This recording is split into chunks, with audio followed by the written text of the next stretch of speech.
This is the Late Round Podcast with your host, JJ Zacharisa.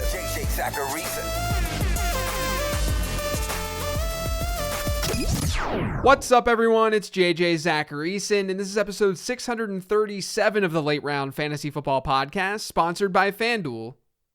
Thanks for tuning in.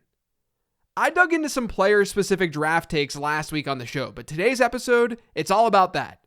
I'm going to talk through the top end of my post-draft rookie rankings. I'll give you context as to why I have players where I have them ranked, and we'll talk a little bit about landing spots too. It's a pretty straightforward episode. Before getting into the rankings, though, sports fans, there's no better time than today to sign up for FanDuel Fantasy. For users who have yet to make a deposit on FanDuel Fantasy, you can deposit today to receive 2 free entries. All you have to do is deposit a minimum of $10 into your FanDuel DFS account, and you'll be instantly rewarded with 2 free vouchers. This is a limited time offer, so be sure to deposit now and play for free. Head over to FanDuel.com or download the FanDuel Fantasy app today. Eligibility restrictions apply. Go to FanDuel.com or download the FanDuel app for more details. My top tier pre-draft was only Breece Hall. I think that you could consider that the same post-draft, but I did squeeze in another player, and I'll explain why in a second. Let's start with Breece Hall, though. He ended up with almost a 97th percentile score in my prospect model, which is a really, really great score. Almost 60% of running backs who have ranked in the 95th percentile or better have had at least one season across their first 3 in the league with 16 or more PPR points per game. So chances are pretty good that Hall will be an RB1 in fantasy football during his first 3 years in the NFL. Now, I mentioned this on last week's show, but I don't really mind the landing spot for Hall because there weren't many obvious landing spots for a running back to begin with. Michael Carter could hurt his receiving ceiling a little bit, but the Jets likely didn't take Hall in the early second round to give him a 50-50 split with Michael Carter. Carter will be involved, but Hall will still see a ton of work. Today's NFL just naturally has a lot of split backfields, and that's no different with the Jets. It just depends on how you're defining split. But I did decide post-draft to put Drake London in this top tier as well. It wasn't so much that I saw some obvious drop from London to the wide receiver 2 in this year's class. It was more that I just felt best about London at wide receiver post-draft. London was the first wideout taken in the NFL draft, and he's got the best prospect score post-draft. He's sitting in the 98th percentile. And remember, my model works with best season numbers, and a lot of those numbers are cumulative. So if a player misses time, it's not always captured within every production metric. And for the record, I talk about why that's the case in the late round prospect guide. But Drake London was not healthy throughout college. His score could have been even higher. Regardless, players with a 98th percentile score, they've been great. Every single one of them in the model had at least one double-digit PPR point per game season across their first 3. And 64% of them hit 18 or more PPR points per game within one of those seasons. That number also includes Devontae Smith, who's only played 1 year in the NFL. So really, that 64% number is closer to 70%. Drake London did see a lot of contested catches in college, and that's somewhat of a concern. But the fact that a team valued him in the top 10 should make you feel better about how he's going to translate. It's not the same thing as N'Keal Harry. To me, London is a T. Higgins type player. He can be a game changer in fantasy football, and it shouldn't surprise anyone if he scores the most points this year among all rookie wide receivers. Now, entering the draft, we had a massive tier of players after Breece Hall, and exiting the draft, it's basically the same thing. My number 3 player in my wide receiver 2 post-draft is Treylon Burks. The way I look at tiers is that the players in a certain tier are generally interchangeable in rank. And sometimes, the direction that you go in your draft depends on what you're trying to achieve. If you're trying to achieve ceiling, understanding that you're taking on volatility, then Burks is your dude. He's a little less polished than the other first-round wide receivers from this draft. And I've mentioned it before, but Burks played a large number of his snaps from the slot in college. So we don't totally know how that's going to translate to the NFL. The thing is, he fell to Tennessee. And the reason I like the landing spot enough to technically rank him ahead of the other players is because the Titans don't have the luxury of just waiting to see if he fully develops. Their depth chart is about as deep as a conversation with a toddler. When they made the selection, they knew what they were getting into. They evaluated him and knew that he'd immediately step in and not just play a similar role right away that he was playing in college. Burks and the other non-Jahan Dotson first-round wide receivers all landed in the 95th percentile or better within the prospect model. That gives them really good odds to hit. Each of them. So the model isn't necessarily doing much to help us choose between one of these wide receivers. But I'm putting Burks in the wide receiver 2 spot because the ceiling is there. And he was compared by some to have an A.J. Brown ceiling in the NFL. And he just happens to be replacing A.J. Brown in Tennessee. After Burks is probably one of the bigger surprises within my rankings. Even though, again, all of these guys are in the same tier. But I have Chris Olave as my wide receiver 3. Olave actually ended up being my model's wide receiver 2. He ranked in almost the 98th percentile, for real. Some of you are probably sitting there saying, wait, JJ, you had Garrett Wilson as your pre-draft wide receiver 1, and now Olave is over him? How is that possible? Well, let's talk about both of them and compare and contrast here, because Wilson is next in this tier. Wilson was my pre-draft wide receiver 1 because he was safe.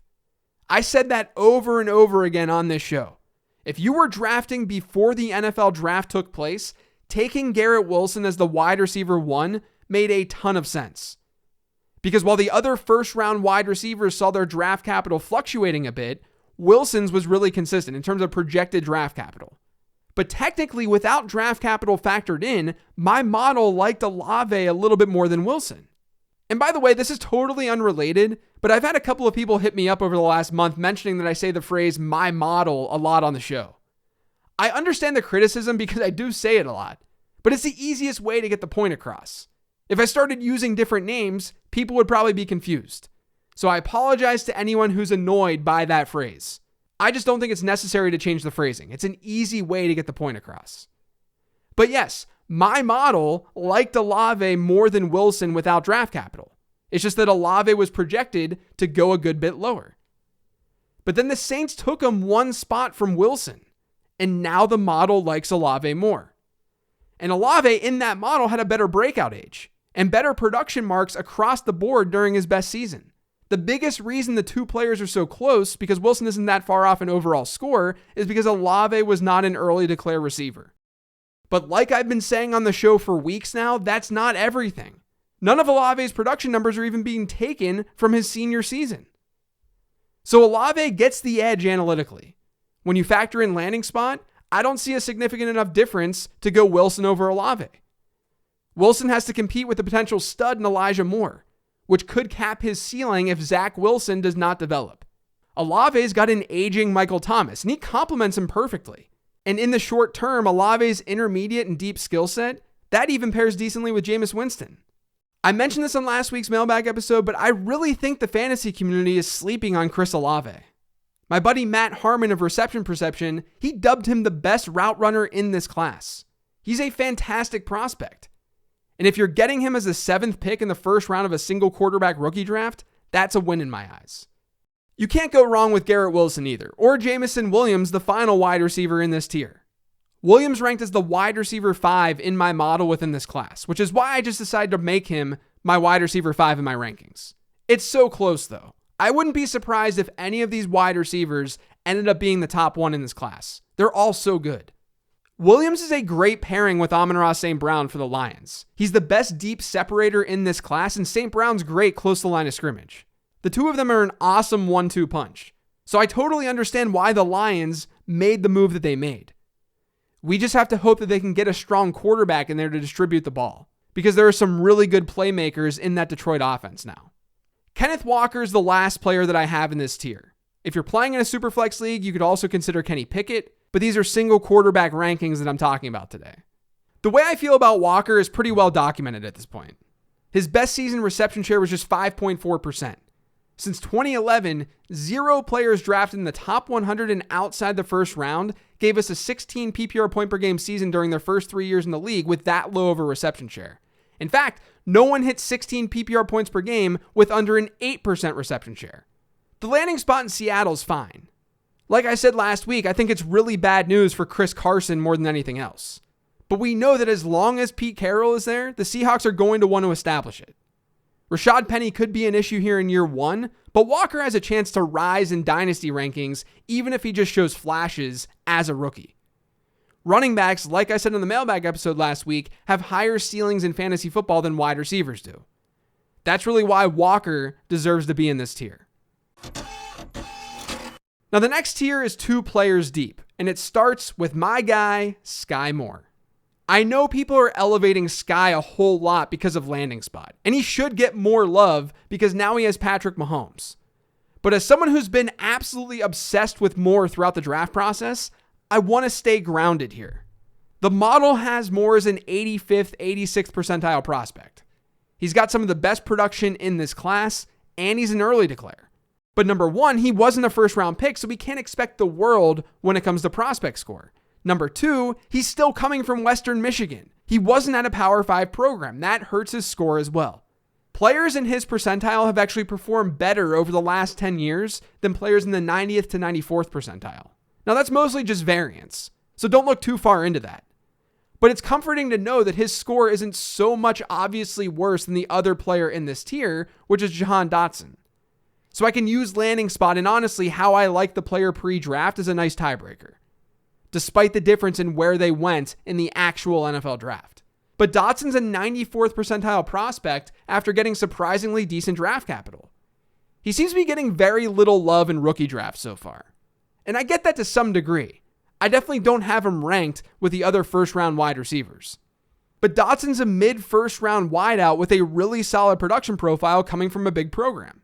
He's not an early declare, but you're not having to reach to get Dotson, in my opinion. So that matters far less. You can feel a little bit better about it. I think landing spot is kind of a concern for Dotson, obviously, just given what we've seen with Terry McLaurin since he's entered the league. McLaurin hasn't quite gotten over that hump to be a true wide receiver 1 in fantasy football. And it's always hard investing in anything Washington. Let's just be honest. I get all of those concerns. I really do. But it seems rational to put Dotson right here given the flags of the rest of the wide receivers in this class. His biggest concern is probably size. But you can also make that argument for other top receivers in this class. So it's a worry, but this is all within the context of this class. It's a worry for a lot of guys, and people seem to not be using that against them.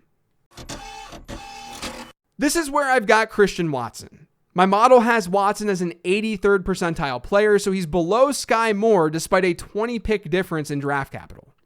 You have to at least give a nod to Watson's ceiling in this new situation. He gets Aaron Rodgers, and he's on a team that lacks wide receiver depth. Watson's a raw prospect, but he's going to find the field right away. And the Packers don't just want him to get involved, they're going to need him to get involved. Because if they don't, the offense is in trouble. Watson's a freak athlete, and that's undoubtedly what helped him get elevated in the draft. As I say all the time, this is likely why athleticism doesn't really matter in my wide receiver model. If a player is super athletic, and if he also has some ability, it's going to be reflected in draft capital. But Watson is coming from a small school, and he's a non-early declare receiver. The list of second-round wide receivers who fall under that criteria since 2011, it's not great. You ready for this? Anthony Miller, Zay Jones, Aaron Dobson, Titus Young, Andy Isabella, Dwayne Eskridge, and Brian Quick. Those are the non-early declare small school wide receivers that have been drafted in the second round since 2011. I'm not saying Watson is absolutely doomed. When I share information like that, it's not to say that everything is terrible for a player and you should never draft them. I'm merely pointing out that historically, this overall profile, this high-level profile, has not worked out. And I think it's okay to at least be aware of that when you're evaluating a prospect. You get more hits when you extend that to round 3, by the way. But those hits, like Cooper Kupp and T.Y. Hilton, they came with better production profiles in my model than what Christian Watson had. Watson had a negative draft capital delta. That's not shocking. Had he not gone to Green Bay, I'd admittedly be out on him. I probably would not be drafting Christian Watson at this price had he not gone to the Packers. But I recognize the fact that, number one, variance exists. My model and my process is not right 100% of the time. I also recognize that, number two, Watson himself as a player is a high variance player. He's a high variance prospect. It's sort of the way that I viewed Chase Claypool when he came out. It could go in that direction, but it could also go in the direction of Denzel Mims. Speaking of Chase Claypool, George Pickens is now his teammate, and he's in this tier with Christian Watson. Pickens had an incomplete production profile in college given injury, but his freshman season was great, and he's got the right size to be a true X receiver in the NFL. It does make for a weird situation in Pittsburgh and how they'll deploy their wide receivers here in 2022, because Chase Claypool and Deontay Johnson did not play the slot that much last year. But this is a long-term play more than anything else. The Steelers hopefully found a decent enough quarterback in Kenny Pickett, and with Deontay Johnson's contract up in the air and Chase Claypool taking a step back last year, Pickens has a non-zero chance to be the Steelers' wide receiver 1 in 2023. This is sort of like my upside tier. I think Skyy Moore and Jahan Dotson are safer bets, but Watson and Pickens are good gets for those of you who like taking on more risk. The final tier I'm going to talk about today consists of John Mechie, David Bell, and James Cook. I haven't been the biggest John Mechie guy this offseason because I think his profile is just kind of average. One glaring weakness in it is a best season touchdown share of 17%, which historically has not been a mark hit by successful wide receivers. Only about 5% of wideouts since 2011 who hit 15 or more PPR points per game in their first 3 years had that low of a touchdown share. And as I noted in my prospect guide, every single one of those players who didn't hit that mark in college had some sort of reason as to why, whether it was off the field related or injury related. Mechie's coming off that ACL, so we'll have to see if he's able to make an impact right away. But he came through with an 85th percentile score in my model. He's a solid enough option in the second round of rookie drafts. But I do think that quite easily you could take David Bell over Mechie. With far worse draft capital, David Bell had an 82nd percentile score in my model, which wasn't that far off from Mechie. And the reason for that is because he had an elite breakout age, he had really good college production, and athleticism is not part of my model. Again, this is another example of why that's the case. Bell had a bad combine, and he ended up being a third-round pick. He went 99th overall. Had he had an average or above-average combine, he probably wouldn't have fallen that far. The model gave him a draft capital delta of 9.1%, meaning the model sees David Bell as underdrafted. Among wide receivers drafted on day 2 or day 1 since 2011, only one of them had a better draft capital delta, and it was Keenan Allen. And when looking at day 1 or day 2 players, there are only 3 wide receivers outside of Bell who had a draft capital delta of 7% or better. Remember, Bell's was 9%. The 3 players are Keenan Allen, who I just mentioned, Jarvis Landry, and Tyler Boyd. None of those players were these uber athletes coming out of school, but they all found great roles, with Boyd and Landry being really strong slot players. And Keenan Allen is that too, but he's just better and more versatile. That's what I think that we can see from Bell in the NFL. He basically could be the Jarvis Landry replacement. And that could be huge for when Deshaun Watson is back. And then finally, there's James Cook. I mentioned this last week, but some people were a little bit nervous about Cook in Buffalo because Buffalo has not targeted their running backs at a very high rate over the last couple of years. They ranked 29th in running back target share in each of the last 2 seasons. But they also didn't have a dynamic pass catcher like Cook. They tried to get J.D. McKissick this offseason. That failed. So they spent a day 2 pick on Cook. They clearly were trying to fill some sort of void. Now, I wouldn't be nearly as bullish on Cook in a non-PPR format. His upside is that he's a strong pass catcher who can make big plays, all while having some potential to take on some early down work. I would highly doubt that we see him as a true workhorse in the NFL, but that's okay. The running back class is shallow at the top, so Cook slots in at RB3 because he's a high floor option with a little bit of upside.